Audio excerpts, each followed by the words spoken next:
BBC Sounds. Music, radio, podcasts.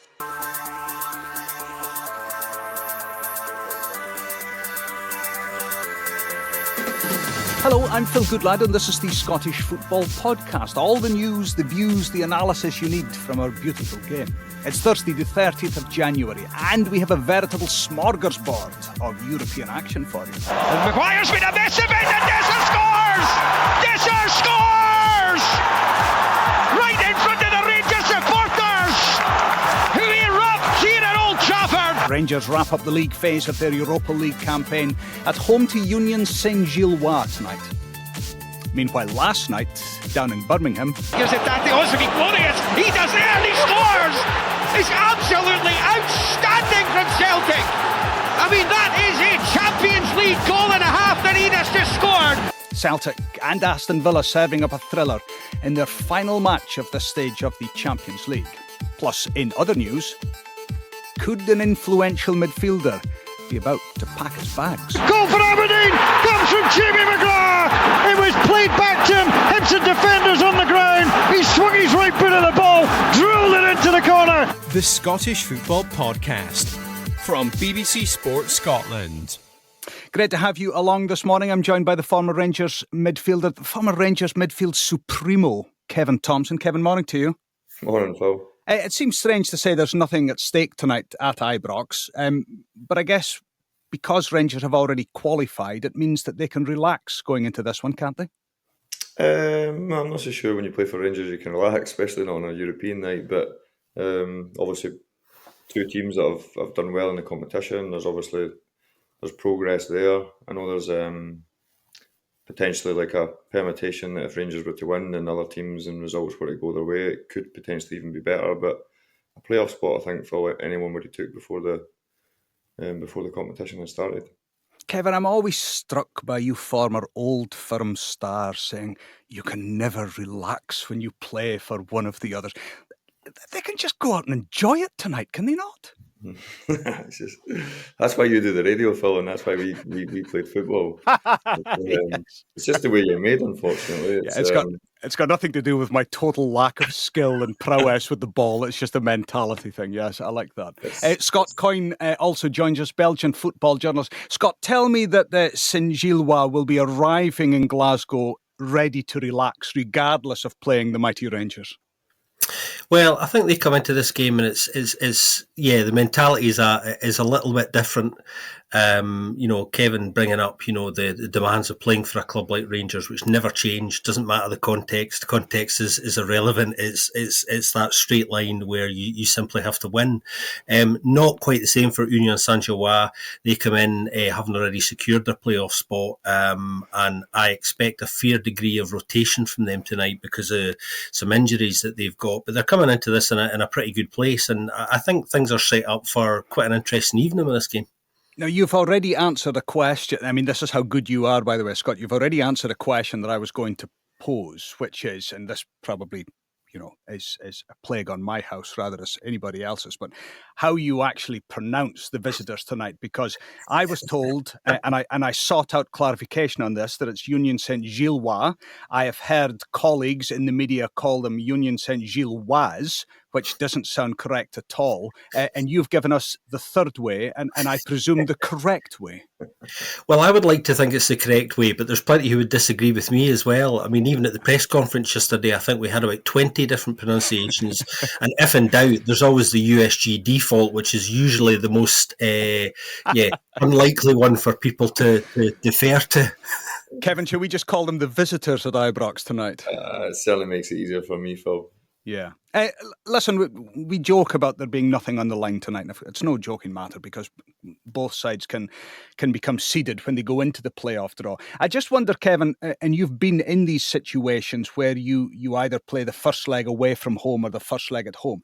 Does it make that big of a difference to be able to take a game back to Ibrox for the second leg? I suppose in a perfect world you would want that scenario, Phil, but I'm pretty sure somebody that's analytic and stat-wise and data-wise, they'll probably tell you that the results off the back of that might not actually be forthcoming. So we had the scenario, obviously, that I was involved in when we played Red Star Belgrade. We Nacho Novo scored to win 1-0. We went over to Red Star. It was a hostile atmosphere. And looking back, how difficult a game that was, the wee man scoring late on was something that we had to hold on to. We ended up getting in the Champions League. So you could argue that was the reverse of what you've just said. So listen, I wouldn't get too precious if I was a player, if I was a manager, if I was at home or I was away. I would approach every game, whether I was at home or away, exactly the same, really. Scott, what will USG, when they arrive tonight, Giloise, the fairy tale is well known about the club, that the Belgian minnows that rose to conquer their own domestic league. As far as Europe is concerned, though, still fairly unknown. Would that be right in saying? Yeah, I think that's fair. I think, they've had a situation over the last 4 years where, they've returned to the top flight in Belgian football after an absence of almost 40 years and pretty much surprised everybody with the consistency and quality of their performances over the last 4 years. They've gone very close to winning the title for the last 3 years now, changed their manager every year, forced upon them by circumstances more than anything else. Those changes weren't through choice, and managed to maintain this kind of consistency in putting in a title challenge. Last season, losing out in the title by a solitary point in the end, really, really sore. But, we have this very curious system in Belgium around our playoff system and the league structure, where we have halving of points when we get to the playoff stage. Which makes, winning the title in Belgium a very different thing to playing for the title in Scotland. But all of that success has meant they've had to compete with the demands of European football regularly and everything that goes with that. And that is what wasn't, in a way, kind of part of the plan quite so quickly. So they are a club who've been on this really kind of accelerated rise over the last few years. An extraordinarily well-run club, for those who don't know. Really, really good recruitment over the last 4 years or so. Probably consistently the best recruitment in Belgium, and a lot of that success is founded on that, which has allowed them to punch above their weight for the size of club that they are. But there's also some really good people in key operational roles inside the club that have helped them really become a model for a lot of clubs to look at in terms of what they do both on and off the pitch. Is there a similarity too with Rangers' season in that Giloise were really struggling early on? In fact, come October, there was even some suggestions that there might have to be a change in the dugout, but they've come back from there, and I think it's just one defeat in the last 18. Yeah, well, there was a big changeover in the playing staff in the summer, and they knew that was coming. The big noise in the media in Belgium over the summer was this going to be the season where the kind of wheels come off for them a little bit? It was going to be very difficult for them to maintain the levels of consistency that they previously set over the last 3 years. And inevitably, with that big change and another coaching change as well, Stefan Pocagnoli's come in now, fourth manager in 4 years, and forced upon them because the previous coach, Alexander Blesson, took the decision to leave in the summer because of personal circumstances he had with his wife's health. Went back to Germany.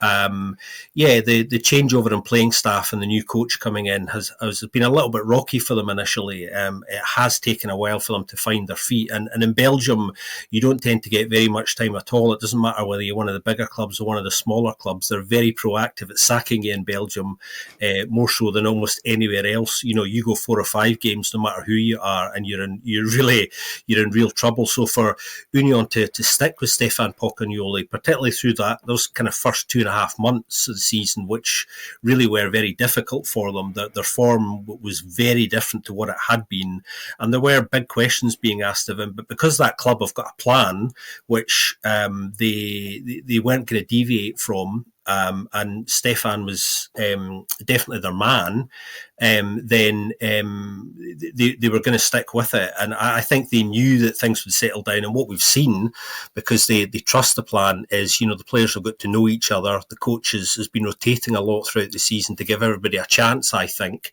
and to help what are a lot of young players bed into a new environment and a new culture for them, to get used to the demands of playing under Union Albions system, and they really are reaping the rewards of that now. You know, their consistency has clicked in over the last couple of months. They've got themselves into third in the league. They're part of that the title conversation again in Belgium, and that form's been reflected in Europe. After having a slow start, they really did turn things around. So they very much know what they're doing there, and don't panic. And like I say, I think other clubs can learn from that a little bit. Kevin, I was struck listening to Jack Butland in the pre-match build-up to this one, and I don't know how clubs decide which players they're going to put up. I know that in rugby, in the build-up to a game, you're going to get a player maybe at the start of the week that might actually be involved towards the end of the week before you then hear from the captain. But it was almost as if Jack Butland had a lot to say after that performance at Old Trafford last week, especially with his mistake for the first goal. And I thought he came out and he spoke really well. And I'm always struck when Butland does speak, because with all due respect, sometimes I think players, they go through the motions when it comes to a press conference, and who can blame them? You have people like me asking ridiculous questions. But Butland was almost, I got the point that this was quite personal for him, that he wanted to come out and address that mistake and also speak about tonight's game, but the rest of the season for Rangers. Yeah, I don't think he's ever shied away. Phil, to be fair to Jack, he's very articulate and he's well spoken. So, and obviously I grew up with goalkeepers that were quite daft when you think of people like McGregor, etc. So it's not mean to be daft to jump about the goals, but no, he's always well spoken. And I suppose, listen, it was there for everybody to see how bad his blunder was and how it affected the game, etc., etc. So, you know, it's easy when things are going well, Phil, especially representing a club like Rangers or Celtic. You're under the cosh all the time. The fans want to hear. They want answers. They want to see how you conduct yourself. Sorry. So I think for Jack to, as you mentioned, putting himself up as and I've got no doubt that's probably been the case. You know, I don't think he'd ever shy away when things are good or bad. So I think that's leadership qualities. I think he's got that in abundance. And apart from a few mistakes, I think he's been very good, Jack Butland, since he's joined Rangers. And Kevin, just a word on where your old club actually are. This is almost like the weekly question when it comes to Rangers. But where are they now in their season? They seem to have got things back on track. Good win at Dundee United with Cyril Dessers scoring another cracker last time out. They will have taken heart from what they did at Old Trafford last week. What can we expect from them tonight? I think you've got to expect what you always expect, Phil. A team that will try and win a game of football. It's what the demand is on the staff, the manager, the players, the fans expect it. It's the way it is, really. But the problem is that's not what we have been getting on a regular basis this season. You still have to have that mindset, Phil, that no matter who you play for. I think listen, the best teams in the world don't win every game. That's just the way it is. But it's the one thing I know for living through that time is that no matter whether you play Barcelona, who could be the best team in the world at times, Rangers fans expect you to be competitive. I hear a lot about budgets and all these type of things. It was never ever mentioned when I played for Rangers whether you played a team that was far in excess of the budget that you had. It was never ever mentioned that when we played St Mirren that we had players that were far higher paid or had bigger budgets, bigger transfer kitties, etc., etc. So I think media sometimes drives these questions. There's no doubt about that. But what I would say about any Rangers player, no matter what game you play, and you're expected to win. So I would expect to see that. I think it's good that I would say the manager's hand's been forced at times to potentially allow some of the young ones to get an opportunity. But I'm sitting here as an ex-player thinking that's brilliant.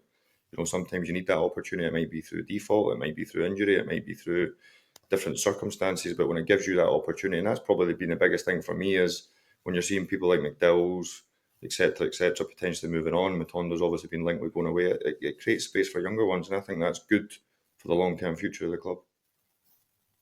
Let's take a look back at last night's action. Kevin, I want you to take a look back at last night's action as a football fan and not somebody that has an affection for perhaps another team from Glasgow that wasn't involved last night. That was a cracking 90 minutes. Yeah, listen, you know what I'm like, Phil. I'll always be complimentary. So I think you live with humility and a bit of respect, and I've got total respect for Brendan Rodgers. I think he's a brilliant manager. I think they've got a really good team. They've been terrific in Europe, and by the way, they always have been.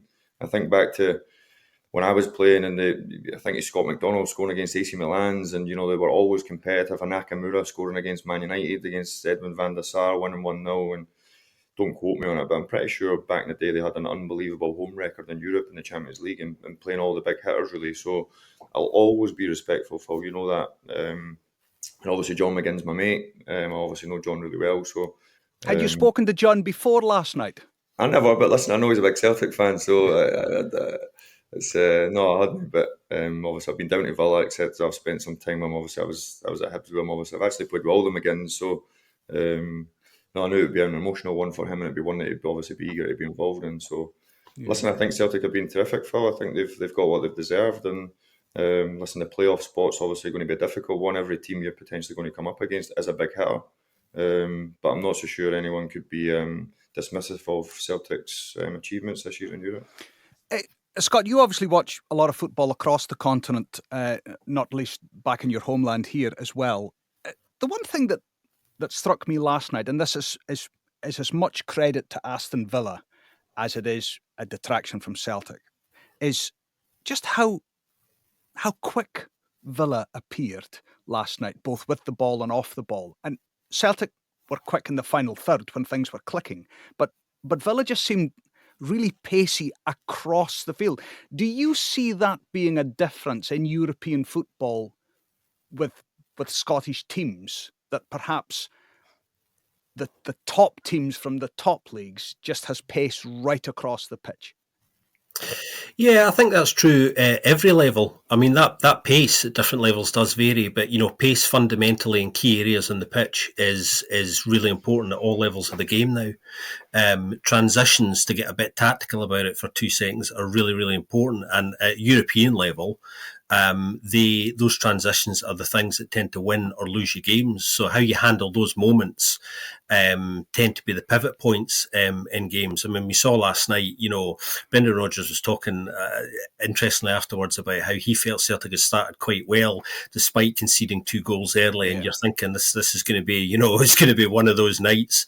And in watching that game, actually, you know, Celtic did really well to get themselves back into it, particularly by half time. And in the end, the game was really finally balanced right till the end. So, you know, Brendan Rodgers has been quite keen to stress that he feels they've made progress. Progress in I suppose changing the narrative around the recent perception of kind of Celtic's form. Kevin's right. There was a long period where, you know, coming to Celtic Park in Europe, no matter who you were, used to be one of the most difficult places to go, and Celtic used to be, you know, the absolute elite teams at home.